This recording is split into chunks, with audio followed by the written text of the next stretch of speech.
নাগ আসিনের কালকি 2898 এডি সিনেমায় নজরকাড়া পারফরম্যান্সের পরেও অভিযোগে সিনেমাটি সিক্যুয়েলে দেখা যাবে না বলিউডের জনপ্রিয় অভিনেত্রী দীপিকা পাদুকোনকে। আর এমন খবরে শোরগোল পড়ে গেছে বলিপাড়ায়।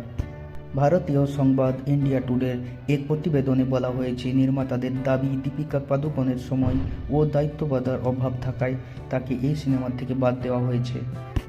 অন্যদিকে অভিনেত্রীর একটি ঘনিষ্ঠ সূচনা জানা যায়, প্রাথমিকভাবে পরিকল্পনা অনুযায়ী সিক্যুয়েলের গল্পের কেন্দ্রে থাকতেন দীপিকা। সেই চিত্রনাট্যে পরিবর্তন আনা হয়েছে, যেখানে তার স্ক্রিন প্রেজেন্স কমিয়ে শুধু ছোট একটি চরিত্রে রাখা হয়েছে। এ খবর পেয়ে অভিনেত্রী এবং তার টিম সিক্যুয়েল থেকে সরে আসার সিদ্ধান্ত নিয়েছেন। তাকে এই সিনেমা থেকে বাদ দেওয়া হয়নি, তিনি নিজের থেকে সরে আসার সিদ্ধান্ত নিয়েছেন বলে জানান দীপিকা পাদুকোন।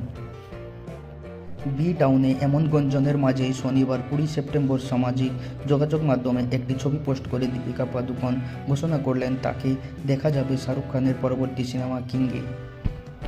সেখানে দীপিকাকে দেখা যাচ্ছে বলিউড বাদশা শাহরুখ খানের হাত শক্ত করে নিজের হাতে ধরে আছেন। এক ঝলকে বোঝা না গেলেও ভালো করে লক্ষ্য করলে দেখা যাবে নায়িকার হাত আটসাঁট ধরে আছেন শাহরুখ খান। 18 বছর আগে নিজের হাত ধরে এভাবে ইন্ডাস্ট্রিতে দীপিকাকে পথ চলাতে শিখিয়েছিলেন কিং খান। নতুন সিনেমা ঘোষণা করার আগে 18 বছর আগেই সেই দিনে ফিরিয়ে গেলেন অভিনেত্রী।